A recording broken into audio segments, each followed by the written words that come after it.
ٹھیک ہے. اور اس کا مقصد اگین وہی تھا کہ اگر جسم پہ اگر کوئی مٹی لگی ہے، کوئی پسینہ آیا ہوا ہے، کوئی ایسی چیز ہے جو دوسروں کے لیے اور ایون آپ کے اپنے لیے بھی، کیونکہ obviously آپ خود بھی جب بھاگ دوڑ کریں گے تو اریٹیشن ہوتی ہے بندے کو، اور اگر جسم پہ پسینہ آ جائے یا ریشز پڑنے لگ جاتے ہیں، بہت سارے لوگ ہیں جن کی اسکن سینسیٹیو ہوتی ہے، تو اس کیس میں یہ highly recommended medical point of view سے بھی آپ کی اسکن ہے کے لیے، آپ کی اوور آل کمفرٹ کے لیے بھی بڑا ضروری ہے. اسی طرح اگر آپ احرام کی تیاری کر رہے ہیں تو اس میں آپ اپنے احرام باندھنے سے پہلے، نیت کرنے سے پہلے آپ جو نیلز اپنے کاٹنے ہیں وہ بھی کاٹ لیں. اس کے علاوہ اگر کسی کو انوانٹیڈ ہیئر ہیں، کوئی پیوبک یا انڈر آرم کے ہیئر، جو کہ ہمیں پتہ ہے کہ 40 ڈیز اس کا کٹ آف ٹائم ہے میکسیمم، تو وہ بھی اتار لیں. کیونکہ اگین وہی بات ہے کہ اگر انڈر آرمس میں بال ہوتے ہیں تو اس کے ساتھ پسینہ زیادہ آتا ہے اور اسمیل بھی زیادہ آتی ہے. تو یہ جو ایکسٹرا کام ہے، یعنی آپ ایک سمجھیں کہ یہ پریپریشن فار احرام کے اندر آ جائے گا، جس کے اندر غسل کر لیں، ساتھ آپ اپنے ناخن کاٹ لیں. ناخن کاٹنے کا فائدہ یہ بھی ہوتا ہے کہ بہت دفعہ اس طرح کی پرابلمس کریٹ ہو جاتی ہیں کہ ناخن ٹکر لگی تو چپ کر گیا یا اکھڑ گیا، اس قسم کے مسئلے. تو اگر آپ کے نیلز کٹے ہوں گے آلریڈی تو پھر یہ والے مسئلے مسائل نہیں ہوں گے اس میں اکھڑنے، یا کیونکہ ناخن یوزلی اکھڑتا ہے یا چپ اسی وقت کرتا ہے جب وہ اپنے نیل بیڈ سے باہر نکلا ہو. اسی طرح جو انڈر آرمز یا انڈر لیگس کے بال ہیں وہ بھی صاف کر لیں. تو یہ ساری آپ کی پریپریشنس کے اندر آ جائیں گے، تاکہ ایک تو آپ فریش فیل کریں گے، اور دوسرا یہ کہ ہم ایک ایسی عبادت کرنے جا رہے ہیں جو شاید بہت سارے لوگوں کے لیے زندگی میں once in a lifetime opportunity ہوتی ہے. تو ایسے کیس میں اللہ تعالیٰ کے سامنے حاضر ہونے کے لیے we have to prepare our self to look best, یعنی اپنا جو بیسٹ ہم پریپریشن، یعنی یہ بالکل ایسی ہے جیسے آپ کسی صدر یا وزیر اعظم سے ملنے جا رہے ہوں تو آپ اپنا بیسٹ تیاری دیں گے. آپ اپنے بال، اپنے جسم نہا دھو کے، صاف ستھرے کپڑے پہن کے، ناخن صاف کر کے. کوئی بھی آپ ایسی اپرچونٹی نہیں چاہیں گے کہ جہاں پر جو بڑا بندہ ہے اس سے آپ ملنے جا رہے ہیں تو وہ ڈس لائک کرے آپ کی کسی چیز کو. تو اسی طرح جب ہم اللہ تعالیٰ سے ملنے جا رہے ہیں، اور یہ بہت سارے لوگوں کے لیے زندگی میں ایک اکلوتا موقع ہوتا ہے حج کا، تو اس کیس میں اپنا بیسٹ پریپیئر کرنا بہت ضروری ہے.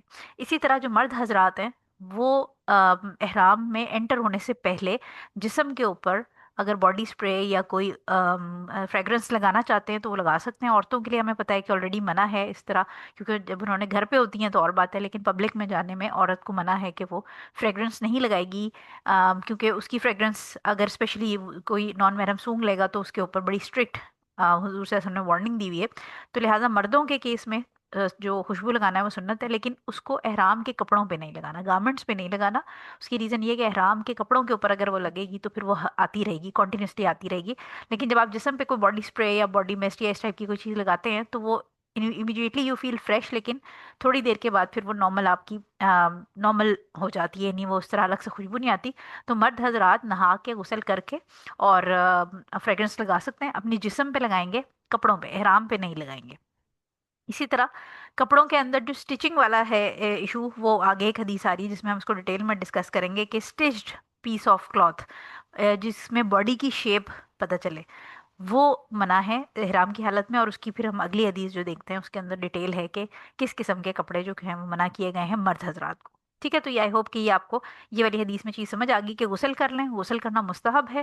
اور سیکنڈ جو اس کے اندر امپورٹنٹ بات پتہ چلی وہ یہ کہ چاہے خواتین ہو چاہے مرد ہوں، آپ احرام میں انٹر ہونے سے پہلے اپنے ناخن بھی کاٹ لیں. آپ اپنے احرام میں انٹر ہونے سے پہلے اپنے جو ایکسٹرا بال ہیں ان کو بھی صاف کر لیں، تاکہ اس قسم کی جو اریٹیشن ہے، گرمی ہونا ہے، پسینہ ہونا ہے، تو یہ مسئلے مسائل نہ ہوں. خواتین نہ لگائیں کوئی ایکسٹرا فریگرنس، لیکن مرد حضرات اپنے جسم پر احرام میں انٹر ہونے سے پہلے فریگرنس لگا سکتے ہیں، کپڑوں پر نہیں لگائیں گے. خواتین اپنا بالوں کو شیمپو کر سکتی ہیں، احرام میں انٹر ہونے سے پہلے خوشبو والا شیمپو استعمال کر سکتی ہیں. اسی طرح اپنا خوشبو والا سوپ، اگر باڈی واش وہ کوئی یوز کرتی ہیں تو وہ بھی یوز کر سکتی ہیں. احرام میں انٹر ہونے سے پہلے وہ اس قسم کی چیزیں استعمال کر سکتی ہیں. لیکن ونس دے انٹر ان دا احرام تو پھر کوئی بھی خوشبو والا فیس واش، خوشبو والی کریم، کوئی لوشن، کوئی موئسچرائزر، یہ چیزیں نہیں استعمال کرنی. جو بھی چیزیں آپ رکھیں گے اپنے پاس وہ بغیر فریگرنس والی ہوں گی. ٹھیک ہو گیا؟ اچھا جی، اگلی حدیث ہمارے پاس کپڑوں والی آ گئی. ٹھیک ہے. حضرت عبداللہ ابن عمر رضی اللہ تعالیٰ عنہ سے روایت ہے کہ رسول صلی اللہ علیہ وسلم سے پوچھا گیا احرام باندھنے والا کیا لباس پہنے. آپ صلی اللہ علیہ وسلم نے فرمایا وہ قمیض، پگڑی، شلوار اور پجامہ، کٹ ٹوپ اور موزے نہ پہنے. ٹھیک ہے. کٹ ٹوپ جو ہے وہ ہوڈڈ روب کو کہہ رہے ہیں یہ، ٹھیک ہے، اردو میں. لیکن اگر کسی شخص کے پاس جوتے نہیں تو وہ موزے پہن لے، اور اسے چاہیے کہ دونوں کو اچھا موزے کا ورڈ یہاں پر ہے، لیکن اگر آپ عربی میں دیکھیں تو خف کی بیسیکلی بات ہو رہی ہے. موزے نہیں تو وہ موزے پہن لے، اور اسے چاہیے کہ دونوں کو ٹخنوں کے نیچے سے کاٹ لے، اور ایسا کوئی کپڑا نہ پہنے جسے زعفران اور کیسو یعنی ایک زرد رنگ کی خوشبودار بوٹی لگا ہوا ہو۔ بخاری اور مسلم کی یہ حدیث ہے، اور یہ الفاظ مسلم کے ہیں۔ ٹھیک ہے۔ سو اب یہ بڑی ڈیٹیل میں آپ کو انہوں نے عبداللہ ابن عمر رضی اللہ تعالیٰ عنہ بتا رہے ہیں کہ حضور صلی اللہ علیہ وسلم نے سے ایک شخص نے سوال کیا، جو کہ احرام کے بارے میں سوال تھا کہ کیا پہننا ہے، اور یہ مردوں کے احرام کی بات ہو رہی ہے یہاں پر جتنی ڈیٹیل ہے، اور اس میں پھر میں آپ کو عورتوں کا بھی بتا دوں گی آگے کیا ہے۔ مردوں کے احرام کے اندر جو جنرل ایک رولنگ آپ نے سمجھنی ہے کہ کوئی بھی ایسا اسٹچ پیس آف کلاتھ مرد نہیں پہنیں گے جو کہ باڈی فٹنگ کے حساب سے ہو۔ ایک جنرل بات جو نارملی کہی جاتی ہے، جو سننے میں آپ نے سنی ہوگی، کہ مرد کے لیے احرام کے اندر اسٹچڈ کپڑے پہننا منع ہے۔ تو اسٹچڈ کا ورڈ آپ ایگزیکٹلی نہیں یوز کریں گے، اسٹچڈ سے مراد تو پھر دیکھیں جو آپ کا احرام ہے اس کو بھی سلائی لگی ہوتی ہے، تو اسٹچ نہیں کہیں گے آپ، بیسیکلی اس کو جب کسی کو سمجھائیں گے تو آپ یہ کہیں گے کہ اسٹچڈ پیس آف کلاتھ، یعنی سلا ہوا کپڑا جو جسم کی شیپ کے حساب سے ہو۔ ٹھیک ہے، کیونکہ جو نارملی آپ احرام ہوتا ہے اس کے بھی جو بارڈرز ہوتے ہیں، کیونکہ اس میں سے وہ دھاگے نکلنے لگتے ہیں، تو اس کو بھی انہوں نے ڈبل کر کے ایک سیدھی سلائی دی ہوتی ہے جو کہ اسٹچڈ ہوتی ہے اوبیسلی۔ اور اسی طرح اگر کوئی بیلٹ کمر پہ باندھ رہا ہے، جو کہ یہ اکثر اس طرح ہوتا ہے کہ اپنی انہوں نے بیلٹ سی ہوتی ہے جس میں پاسپورٹ اور چیزیں وغیرہ رکھی ہوتی ہیں، اس پہ بھی اسٹچنگ لگی ہوتی ہے، تو اسٹچڈ نہیں آپ کہیں گے، آپ یہ کہیں گے کہ کوئی بھی ایسا سلا ہوا کپڑا جو جسم کی شیپ کے حساب سے ہو، یعنی جسم کی فٹنگ کے ساتھ ہو، وہ منع کیا جاتا ہے مردوں کے لیے۔ اچھا، اب مردوں کے کیس میں تو یہ اس کی ڈیٹیل ہم آگے پڑھتے ہیں۔ عورتوں کے کیس میں کیا ہے؟ عورتوں کے کیس میں احرام کوئی اسپیسیفک نہیں ہے، عورتیں جو نارملی مسلمان عورتیں اپنے گھر سے باہر نکلتے ہوئے کپڑے پہنتی ہیں، جس کے اندر اوبیسلی جلباب یا عبایا ہوتا ہے، وہ پہنیں گی۔ آؤٹر گارمنٹ جو ہے، اور اس کی شرطیں بھی وہی ہیں کہ وہ اٹریکٹیو نہیں ہونا چاہیے، سی تھرو نہیں ہونا چاہیے، لوز ہونا چاہیے۔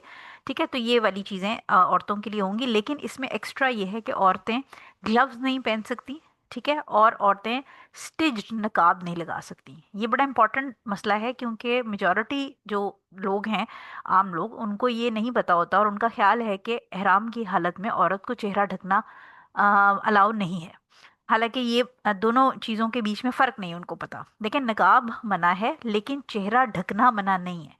نقاب کیوں منع ہے؟ کہ جیسے مردوں کے کیس میں ان کو کوئی بھی ایسا سلا ہوا کپڑا جو باڈی کے شیپ دے، وہ منع ہے۔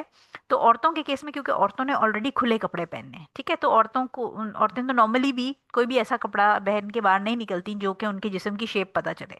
تو عورتوں کے کیس میں گلوز منع ہے، کیونکہ گلوز ایک ایسی چیز ہے جو کہ اگر ان کے ہاتھ کھلے بھی ہوں گے تو اس کے اندر اگر اڈامنٹ کوئی نہیں ہے تو وہ ہاتھ دکھا سکتی ہیں کلائی تک، ٹھیک ہے۔ تو گلوز منع ہے، کیونکہ گلوز بالکل شیپ آف ہینڈز دیں گے، اور پلس نقاب جو کہ سٹیجڈ ہو، یعنی چہرے کے اوپر باندھنے والا ہو، سٹیجڈ ہو، وہ نقاب منع ہے، لیکن چہرہ ڈھکنا منع نہیں ہے۔ ٹھیک ہو گیا؟ تو جو خواتین نقاب لگاتی ہیں وہ یہ نہیں ہے کہ وہ عمرے یا حج پہ جا کے اپنا چہرہ کھول دیں۔ جو نقاب لگاتی ہیں وہ obviously کیونکہ اس میں ہمیں پتہ ہے کہ ڈفرینس آف اوپینین ہے اسکالرس کا چہرے کے پردے کے اوپر، تو جو اس بات پہ بلیو کرتی ہیں، اور میں بھی ان میں سے ایک ہوں کیونکہ میں نے بہت اس کے اوپر ریسرچ کی، لیکن مجھے جتنے اس کے اوپر دلائل ملے وہ یہی تھے کہ عورت اسپیشلی آج کل کے زمانے کے اندر اس کے لیے چہرے کا پردہ فرض ہے۔ اس کی ریزن یہ ہے کہ جتنا فتنہ اس وقت کریٹ ہو چکا ہے، اور جتنی اٹریکشن عورت کے چہرے میں ہوتی ہے اس کے جسم میں کبھی بھی نہیں ہوتی، یعنی اگر کسی عورت کا جسم بہت بدصورت ہے لیکن چہرہ بہت خوبصورت ہے، تو چہرہ ہی تو میری، آپ دیکھیں جب رشتہ بھی دیکھنے آتا ہے تو کوئی چہرہ ہی دیکھتا ہے نا، جسم تو شادی کے بعد ہی پتہ چلے گا۔ تو اس لیے چہرے کا پردہ جو خواتین کرتی ہیں وہ نقاب نہیں یوز کریں گی، لائک اسٹیج جو نقاب ہوتا ہے، جو سلا ہوا ہوتا ہے، جیسے سعودی نقاب ہوتا ہے، یا کسی بھی قسم کے جو آپ ہاف نقاب یوز کر رہے ہیں الاسٹک وغیرہ والا، تو وہ آپ نہیں یوز کریں گے، لیکن آپ چہرے کو ڈھکیں گے۔ آپ چہرے کو کیسے ڈھکیں گے؟ چہرے کو آپ اپنے جو آپ نے سر پہ حجاب باندھا ہوا ہے اس کی جو ٹیل ہوتی ہے، اس کا جو مطلب جو ہینگنگ ٹیل ہوتی ہے، اس کو آپ چہرے کے اوپر کر کے، اور سائڈ پہ جو آپ نے جہاں پر حجاب باندھا ہوا ہے اس کے اندر ٹک ان کر لیں۔ اس طرح بھی کر سکتے ہیں۔ اسی طرح اگر آپ نے خمار لیا ہوا ہے تو آپ کا جو خمار ہے وہ یوزلی جارجٹ کا ہوتا ہے، اور جارجٹ کے اندر اس طرح ہوتا ہے کہ باہر سے انسان کو نظر نہیں آتا کہ آپ نے جارجٹ کا جیسے اگر آپ چہرے پہ آگے کی طرف کھینچ کے وہ ڈالیں گے تو باہر سے لوگوں کو آپ کا چہرہ نہیں نظر آئے گا، لیکن جارجٹ کے اندر سے آپ دیکھ سکتے ہیں۔ تو یہ کچھ اس طرح کے فیبرکس ہوتے ہیں جو خمار کے فیبرکس ہوتے ہیں، اور اس میں خاتون اس کے اندر سے باہر دیکھ سکتی ہیں لیکن باہر سے کوئی نہیں دیکھ سکتا. تو آپ یہ کر سکتے ہیں کہ آپ اپنا جو خمار ہے اس کو آگے گھونگھٹ کی طرح سلائڈ کر لیں، فرنٹ کے اوپر کھینچ لیں. کیونکہ حضرت عائشہ رضی اللہ تعالیٰ عنہ کی جب ہم ڈیٹیل پڑھتے ہیں حج کے موقع پہ، تو وہ یہی کہتی ہیں کہ جب ہم ہمارے قریب سے نامحرم مرد گزرتے تھے تو ہم جو اپنا وہ ہوتا تھا خمار کہہ لیں آپ اس کو، وہ ہم آگے ڈال لیتے تھے چہرے پہ، اور جب وہ گزر جاتے تھے تو ہم اس کو اوپر کر لیتے تھے. تو اب کیونکہ زمانہ اس طرح کا ہے کہ اس زمانے میں تو تھوڑے مطلب اتنا رش نہیں ہوتا تھا، اب تو اس طرح والا سچویشن ہی نہیں ہے کہ نامحرم گزر گئے تو آپ اٹھا لیں. اب تو وہاں پر آپ کو پتہ ہے حرم میں بہت زیادہ رش ہوتا ہے، تو خواتین اس طرح آرام سے کر سکتی ہیں کہ اپنے جو حجاب کی ٹیل ہے اس کو ہاتھ سے بھی آپ چہرے کے اوپر رکھ سکتی ہیں، اور اس کو آپ جو جہاں پر آپ نے باندھا ہوا ہے اپنا پن کر کے حجاب، اس کے اندر سائڈ پہ گھسا سکتی ہیں. ٹھیک ہے، ٹکن کر سکتی ہیں. اور پلس یہ کہ اپنے خمار کو بھی آپ آگے گھونگھٹ کی طرح نکال سکتی ہیں، تو وہ بھی کمفرٹیبل رہے گا. ٹھیک ہے. اچھا، اس کے اب ہم ڈیٹیل دیکھ لیتے ہیں. بندوں کے لیے جو احرام کے اندر پروہیبیشنز ہیں اس میں قمیض نہیں پہن سکتے. اب قمیض میں ہر طرح کی قمیض آ جائے گی، کرتا بھی آ جائے گا، قمیض بھی آ جائے گی، ٹی شرٹ بھی آ جائے گی، یعنی any type of kameez that you can think of. Shirt کسی بھی قسم کی منع ہے. پینٹس منع ہے، اب وہ چاہے ٹراؤزرز ہیں، چاہے شلوار ہے، چاہے جینز ہے، کسی بھی قسم کی، یعنی ایسا کوئی بھی گارمنٹ جو کہ سلا ہوا ہو جسم کے شیپ کے حساب سے. ٹھیک ہے. اسی طرح ہیڈ گیئر، چاہے وہ پگڑی ہو، چاہے وہ ٹوپی ہو، چاہے وہ پی کیپ ہو، چاہے وہ ہیٹ ہو، ٹھیک ہے، وہ کسی قسم کی بھی ہو، سر کو ڈھکنا جو مرد حضرات ہیں ان کے لیے منع ہے. ٹھیک ہو گیا. ہڈی، جو کپڑوں میں کچھ گاؤنز ہوتے ہیں، کچھ روبز ہوتے ہیں جو کہ جس میں ساتھ ہی ہوڈ ہوتا ہے، جیسے ہمیں پتہ ہے ونٹرز میں ہم ہوڈیز پہنتے ہیں، تو وہ بھی منع ہے. اسی طرح ہیٹ وغیرہ کوئی بھی چیز جو سر کو ڈھکے وہ منع ہے. سو بیسیکلی مردوں کے کیس میں کوئی بھی ایسا گارمنٹ جو کہ جسم کی فٹنگ یا شیپ کے حساب سے سلا ہوا ہو وہ پہننا منع ہے. پہلی چیز آپ کو سمجھ آ گئی. سیکنڈ چیز یہ کہ ساکس، جوتے، خف، اس طرح کی چیزیں منع ہیں جو کہ پاؤں کو ٹخنوں سے اوپر تک پورا، یعنی وہ جو ایک شیپ ہوگی پاؤں کی وہ اس کے اندر آئے، وہ منع ہے. لیکن اس میں امپورٹنٹ چیز یہ ہے کہ اگر کسی کے پاس جیسے اب تو بہت ساری فلپ فلاپس ہیں، اتنی آپشنز آ گئی ہیں، اور کیونکہ اس زمانے میں مسلمان غریب ہوتے تھے تو بیچاروں کے پاس جو صحابہ تھے، ہمیں پتہ ہے کہ میجورٹی صحابہ کے پاس ایک ہی جوڑا ہوتا تھا پہننے کے لیے. ٹھیک ہے. یا کچھ صحابہ اتنے بھی غریب تھے کہ ان کے پاس ایک چادر تھی جس میں وہ جب سطر ڈھکتے تھے تو اوپر سے جسم کھل جاتا تھا، اور اگر اوپر ڈھکنے کی کوشش کریں تو سطر کھل جاتا تھا. تو وہ بیچارے اتنی بھی ٹینشن والی سچویشن تھی، یعنی اتنے فائنینشلی ویک ہوتے تھے. جب آپ کو یاد ہوگا کہ ہم نے نماز کے سیکشن کے اندر وہ ساری چیزیں پڑھی تھیں کہ صحابہ کو پھر کس طرح حضور صلی اللہ علیہ وسلم نے بتایا کہ آپ نے سطر کور کرنا ہے، اور پھر مرد کا سطر بھی ہم نے اس میں پڑھا تھا کہ ایک اگر ان کے پاس پیس آف کلاتھ ہے تو اس میں کیسے پڑھنا ہے، اور خاتون کے پاس اگر ایک ہی چادر ہے یا ایک ہی، تو وہ بھی ہم نے پڑھا تھا کہ سر سے لے کے پیر تک اس کو ڈھکا ہونا چاہیے، چہرے اور ہاتھوں کے علاوہ.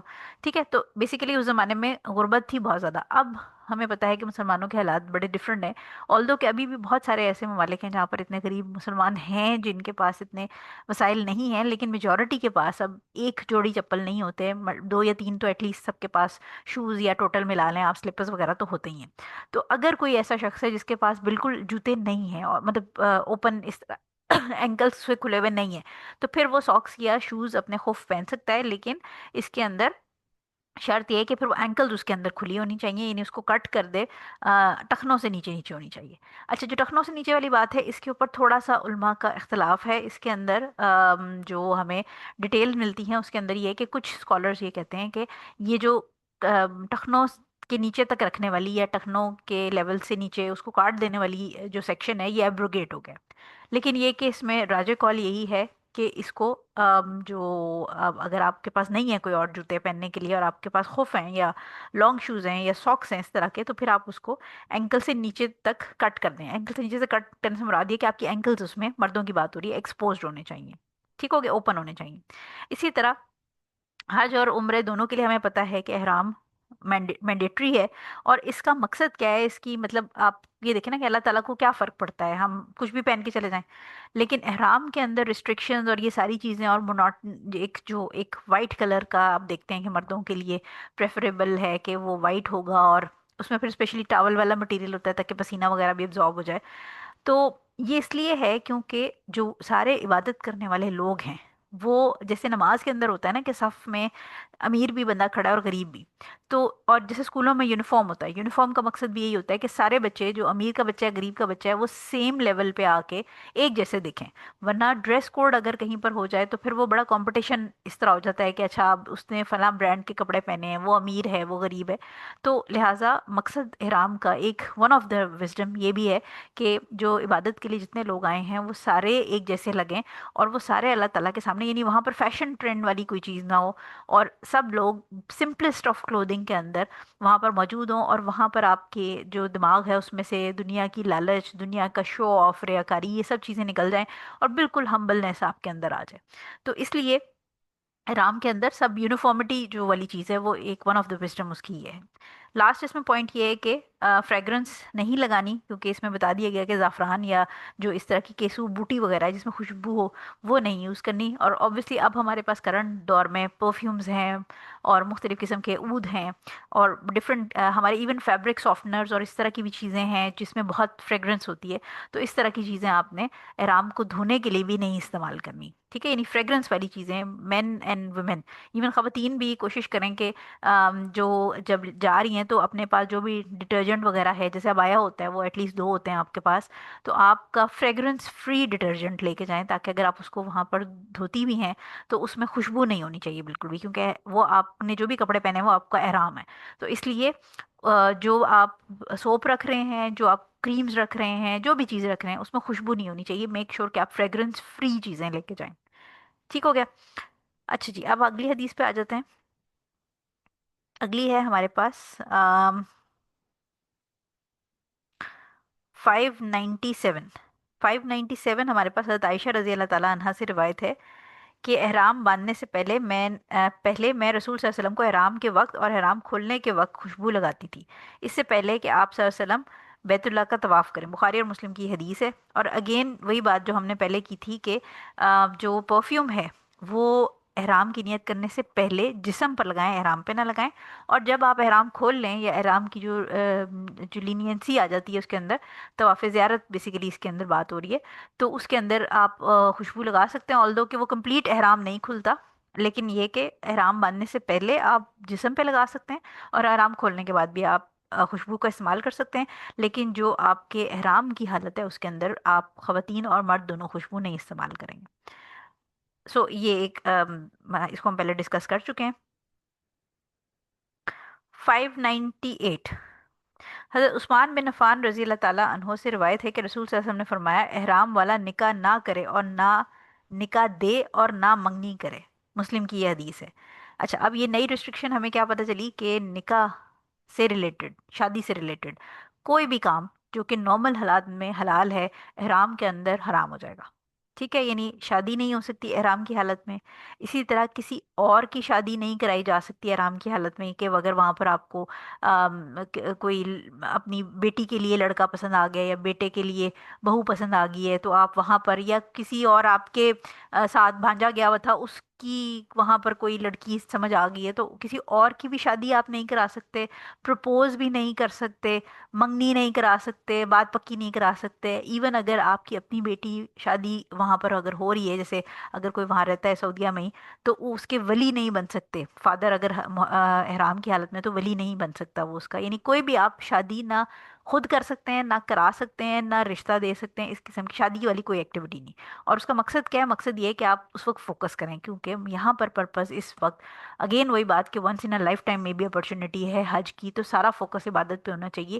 یہ جو دنیا کے کام ہیں جو نارملی ہمارے لیے حلال ہیں عام ٹائم میں، وہ پرمیسیبل نہیں ہوں گے احرام کی حالت میں، ٹھیک ہے؟ تو کسی کو آپ مطلب کسی کا کام بھی نہیں کروا سکتے، اور نہ خود اپنا کچھ کام شادی سے ریلیٹڈ کر سکتے ہیں۔ اسی طرح again husband and wife obviously اگر وہ دونوں حج پہ گئے ہوئے ہیں تو وہ کوئی اپنے جو ازدواجی تعلقات ہیں وہ قائم نہیں کر سکتے احرام کی حالت میں، وہ منع ہے۔ تو یہ جو ساری چیزیں یہ شادی کے گرد گھوم رہی ہیں، یعنی ہسبینڈ وائف آپس میں انٹیمیٹ نہیں ہو سکتے، اسی طرح کسی کا رشتہ نہیں کرانا، کسی کو پرپوز بھی نہیں کرنا احرام کی حالت میں۔ اس سے ریلیٹڈ بالکل آپ نے یہ اپنے دماغ کو صاف رکھنا ہے کہ شادی والی کوئی بھی چیز، رشتہ کرانے والی، پروپوزل والی، منگنی والی، یا کسی کو کسی کا پیغام پہنچانے والی، یہ کوئی کام آپ نے نہیں کرنا۔ کمپلیٹلی فوکس کرنا ہے اپنی عبادت پہ، اپنی صلاح پہ، اپنے جو بھی اذکار ہیں اور جو ریچولز ہیں حج کے، اس کے اوپر. اور یہ اگین ہمارے پاس اس کا پروف آ گیا کیونکہ حضور صلی اللہ علیہ وسلم نے یہ چیزیں منع کر دی ہیں. اور پروہیبیشنس جو آپ نے احرام کی حالت میں ہیں اس میں اب ہمیں کیا کیا پتہ چل گئی. خوشبو نہیں لگانی، جو اسٹچڈ فٹنگ کلوتھس ہیں یعنی جو جسم کی شیپ کے ایک سلے ہوئے کپڑے ہیں وہ مردوں کے کیس میں منع ہے، اور عورتوں کے کیس میں گلوز اور سلا ہوا نقاب منع ہے. منہ کو ڈھکنا منع نہیں ہے عورتوں کو. ٹھیک ہے، یہ آپ کو پتہ چل گیا. غسل کر لیں پہلے، یہ ہائیلی ریکمینڈڈ ہے. پلس اپنے جو ایکسٹرا انوانٹیڈ ہیئر ہیں ان کو صاف کر لیں، نیلز پہلے سے کٹ کر لیں. خوشبو لگانا چاہتے ہیں مرد تو جسم پہ لگائیں، کپڑوں پہ نہ لگائیں. آرام کی حالت میں انٹر ہونے سے پہلے پہلے. خواتین اگر باڈی شاور جیل یا شیمپو خوشبو والا یوز کرنا چاہتی ہیں احرام میں انٹر ہونے سے پہلے پہلے کر لیں. احرام کے بعد ان میں سے کوئی بھی چیز استعمال نہیں ہوگی.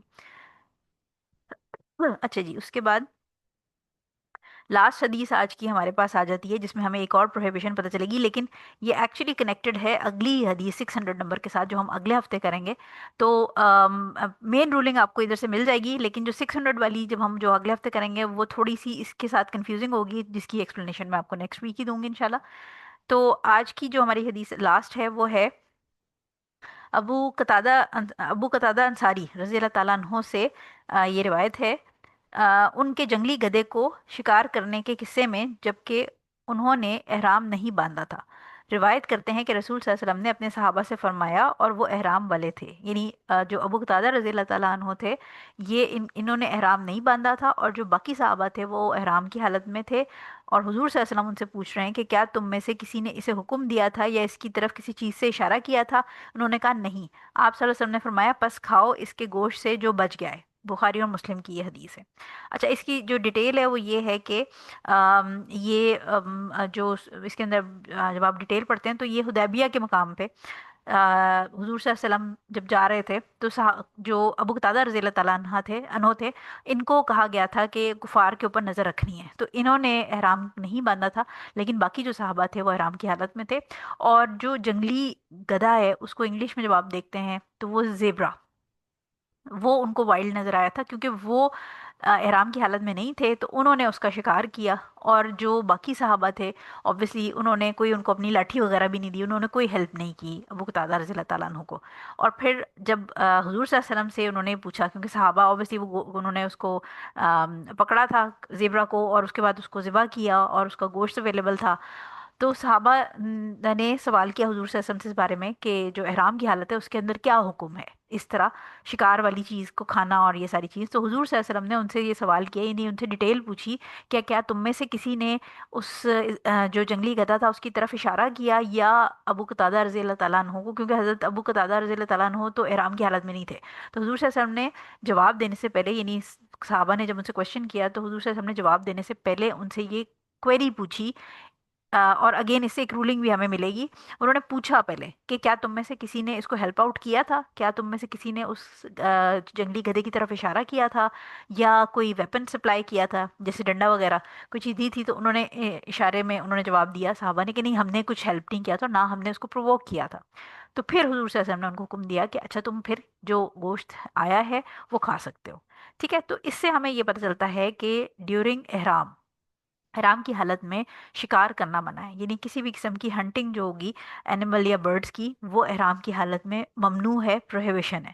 اور اس کی ریزن یہ ہے کہ سورہ مائدہ کے اندر ہمیں آیت نمبر 95 اور 96 کے اندر حکم ہے کہ جو احرام کی حالت ہے اس کے اندر شکار کا گیم نہیں کھیلنا. ٹھیک ہو گیا.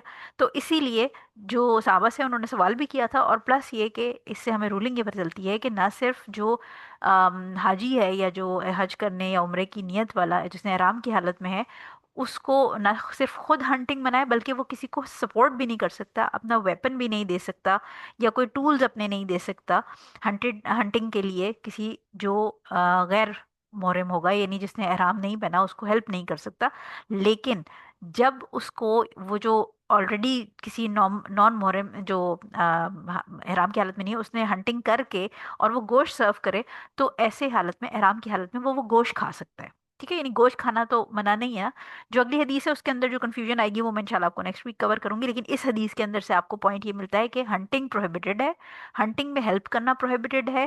ایون اشارہ کر کے، یعنی اگر میں لیٹس ایزیوم کہ احرام کی حالت میں ہوں تو میں اور آپ میرے ساتھ ہیں اور آپ احرام کی حالت میں نہیں ہیں